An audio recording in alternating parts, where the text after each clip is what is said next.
Mulai.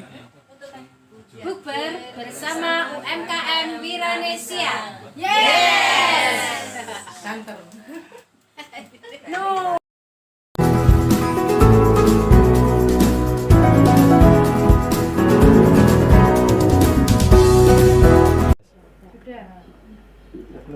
Assalamualaikum warahmatullahi wabarakatuh. Alhamdulillah, bapak-bapak, ibu-ibu yang sama dirahmati Allah Subhanahu wa taala. Bersyukur kepada Allah Subhanahu wa taala. Sore ini pertama cerah ya, enggak hujan. Yang kedua kita bisa bersilaturahmi di rumahnya Pak Wariso ya. Ini rangkaian acara buka bersama kita UMKM Wiranesia yang pertama. Nanti juga ada yang kedua. Insya Allah tahun ini dapat 7 tempat ya, berkurang ya. Tahun lalu kalau nggak salah 8, tahun sebelumnya 10 ya. Tapi nggak apa-apa karena situasi keadaan ya, mungkin ekonomi atau mungkin lagi keribetan. Nah, yang jelas kita ini pertama tujuannya belajar sedekah ya. Belajar apa itu? Belajar kurban pertama ya. Yang kedua kita juga silaturahmi, karena dengan silaturahmi itu menambah rezeki, menambah umur ya.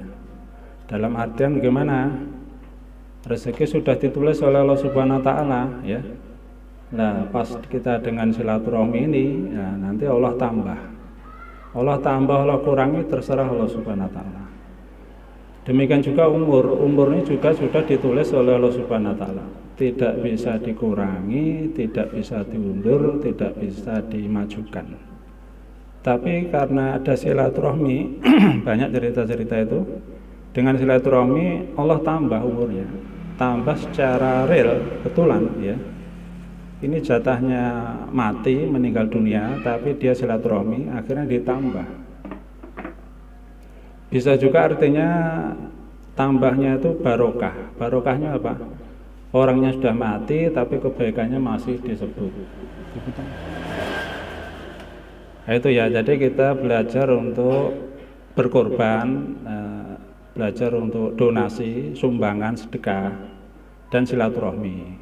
Insya Allah kalau kita sedekah nanti diganti Allah Subhanahu wa taala dengan yang lebih banyak lagi ya. Tidak ada ceritanya kita nyumbang jatuh miskin, bangkrut, tidak ada ya. Tapi kalau main judi online, jatuh miskin, berkelahi sama istrinya sampai dibakar kemarin puluhan itu karena judi online. Tapi kalau sumbangan, sedekah tidak ada ya. Orang yang sedekah semua hartanya siapa? Contohnya sahabat Abu Bakar As-Siddiq. Di waktu perang Tabuk semua dibawa semua. Apakah langsung jatuh miskin, langsung hina? Nah, tidak. Nah, justru meningkat derajatnya di akhir hayatnya. Di akhir hayatnya jadikan khalifah, pemimpin umat Islam. Ya. Tapi ada satu lagi sahabat, ini masih zaman sahabat ya, zaman Rasulullah. Jadi orang yang suasana imannya sudah paling tinggi lah. Dia sedekah satu biji batu ya, batu kecil itu, satu batu itu emas. Tapi dia begini, dah saya ini sedekah ini sudah habis. Nah, dia gitu.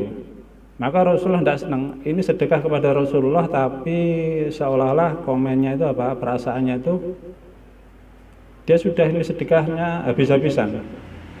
Nah, maka Rasulullah nggak senang. Maka setelah itu diterima, emasnya itu dibuang. Dibuang, kalau kena kepalanya orang itu bisa bendul. Itu hadisnya begitu. Jadi kita juga sedekah itu juga dengan perasaan cukup ya. Jangan nanti sedekah pengen balik. Nah, ini kayak orang jualan. Nanti sedekah nanti Allah ganti yang lebih banyak. Boleh itu ya, tapi itu bukan tujuan pertama ya. Itu jangan nanti sedekah terus perasaannya tidak cukup ya, bukan ya. Jadi ini ya saya floor ya, teman-teman yang kelihatannya mampu kemarin saya floor, saya WA, DM, WA Pri. Ada yang respon, ada yang nggak ngerespon. Ya mungkin kalau nggak ngerespon mungkin lagi kesusahan ya. Alhamdulillah ini dapat 7 tempat. Ya nggak apa-apa. Nanti mungkin di tengah jalan kita ada lagi yang siap, monggo. Nggih. Mboten napa-napa. Ya, memang agak ribet ya, tapi insyaallah susah-susah kita nanti diganti oleh Allah dengan yang lebih baik lagi. Keluarganya tambah sehat, rezekinya tambah banyak, perselisihan-perselisihan, kegaduhan-kegaduhan di lingkungannya, rumah tangganya Allah jauhkan. Insyaallah nggih. Nah, ini aja sementara prakata dari saya. Ini untuk membuka acara, nanti kita tuan rumah bisa berikan sambutan Sohibul Bait dan nanti ada tausiah atau ide usaha. Ini saya ngundang Pak Imron, kelihatannya belum datang, nanti Pak Daryanto. Insyaallah nggih. Terus ditutup doanya. Itu aja dari saya. Assalamualaikum warahmatullahi wabarakatuh. Matikan dulu, matikan. Bismillahirrahmanirrahim. Assalamualaikum warahmatullahi wabarakatuh. Sugeng sonten ibu-ibu, bapak-bapak ingkang kula hormati. Alhamdulillahirabbil alamin. Pada sore hari ini kita bisa berkumpul di sini di dalamnya Pak Wariso.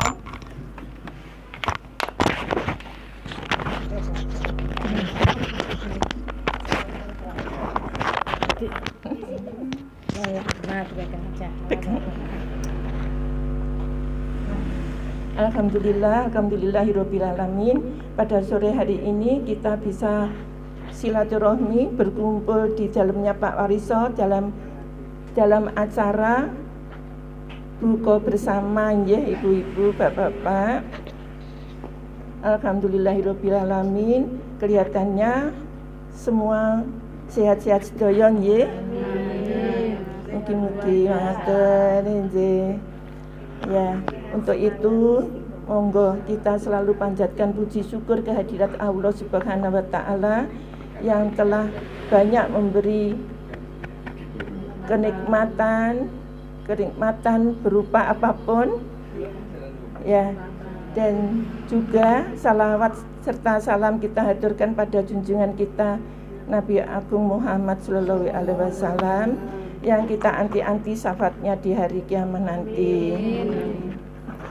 Bapak-bapak, ibu-ibu yang kita hormati, saya pertama-tama sangat bersyukur sekali kersa datang rawuhi acara menika. Mugi-mugi silaturahmi menika berkelanjutan sampai dengan istilahnya seduluran selawase ngaten ya ibu-ibu. Ya, namanya sedulur, mudah-mudahan kita selalu kompak dalam suka maupun duka. Dan juga saya harapkan semuanya nanti bisa berkepanjangan terus kita silaturahmi kita, seduluran kita. Ya, kita nggak bisa matur banyak. Saya cuma bersyukur sekali atas rawuh panjenengan, dan saya mohon maaf bila mana dalam suguh tubuh saya ada kekurangannya. Dan semoga nanti untuk yang lainnya, karena juga namanya buka bersama itu apa ya, membagi rezeki ya.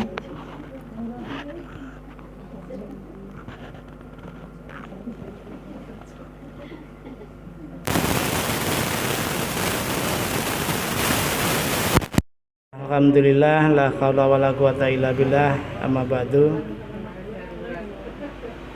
Pak Wariso Bununi ingkang kula hormati, sedaya jamaah saking Wiranesia ingkang kula hormati ugi. Semoga kita menjalankan puji syukur dumateng ngarsanipun Allah taala awit kanthi rahmat taufik sarta hidayahipun kita tasih saged ndugeni acara buka bersama Wiranesia menika yang pertama di tempatnya Pak Wariso menika kanthi sehat walafiat, mboten wonten alangan setunggal menapa. Salawat serta salam mugi tetap kanjeng dumateng junjungan kita wong agung Nabi besar Muhammad sallallahu alaihi wasallam ingkang kita antu-antu syafaatipun mangke wonten ing yaumul kiamah. Amin. Bapak Ibu ingkang kula hormati, iki aku kon cerita apa? Nah, jadi cerita ini waktu zaman Nabi Nuh. Nah, dahulu kala waktu zaman Nabi Nuh membuat kapal di puncak gunung itu dilok-lokne kalih tiang-tiang, diolok-olok dan kathah sanget ingkang mbuli. Nah, istilah sekarang mbuli. Tetapi tiba waktunya hujan datang sehingga gunung tenggelam, akhirnya kapal bisa berlabuh dan sebelum itu semua hewan masuk, semua manusia yang iman kepada Allah masuk ke kapal, hewan-hewan satu jodoh masuk ke kapal semua. Nah, di dalam kapal tersebut dijanji oleh Nabi Nuh bahwa di dalam kapal tersebut tidak boleh melakukan kawin. Kenapa? Karena kalau kawin nanti beranak pinak, kapal menjadi tidak muat, akhirnya kapal jadi tenggelam. Nah, di saat semua hewan tidak kawin, itu ada satu yang kawin. Nah, siapa yang kawin tersebut? Adalah anjing. Nah, anjing itu kan kawinnya lama sekali. Nah, di saat itu ada kucing yang tahu. Kucing itu akhirnya lapor kepada Nabi Nuh. Wahai Nabi, ada seekor hamba Allah yang melakukan kawin di kapal ini, yang nantinya menyebabkan kapal ini tidak muat lagi. Nah, akhirnya Nabi Nuh tidak merespon hal itu, cuman Nabi Nuh memberikan wasiat saja kepada si kucing. Wahai kucing, jangan suka kau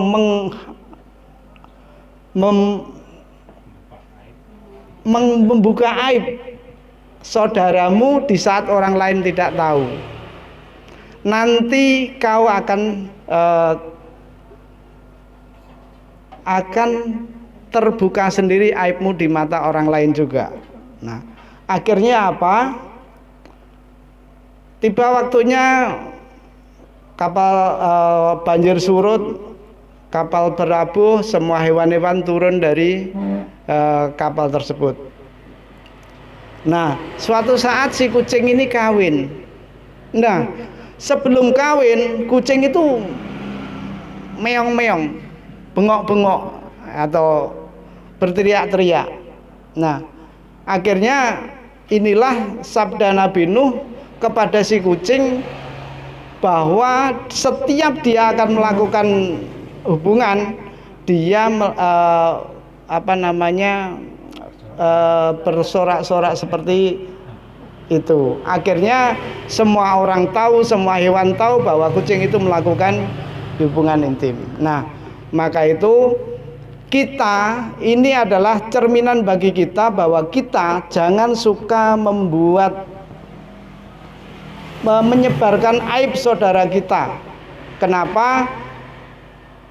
Allah telah mengenas kita bahwa siapa yang suka membicarakan aib saudara kita seperti kita memakan bangkai saudara kita, dan bahkan pahala yang kita dapat kita berikan kepada orang yang kita sebarkan aibnya tadi. Maka itu ini cerminan bagi kita supaya kita lebih berhati-hati dalam bertutur kata, berucap kepada sesiapapun.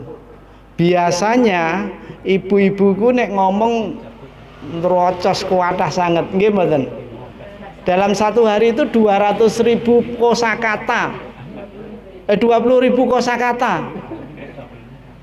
Nek piantun kakung 7.000 nambungan. Nah, lah jumlahnya kata sangat toh. Pramila menika sing sering gosip-gosip niki biasanya ibu-ibu no bapak-bapak.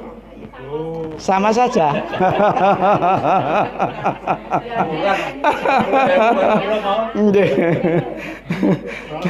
Ya sama saja gosipe, tapi nek bapak-bapak gosip-gosip politik, nek ibu-ibu gosip lainnya gitu. Nggih. Jadi pramila menika dengan cerminan antara kucing dan anjing tadi, bisalah kita memawas diri terhadap diri kita supaya kita lebih berhati-hati dalam berucap, bertutur kata, menunjukkan bahwa kita punya akhlak, kita punya martabat di mata orang lain.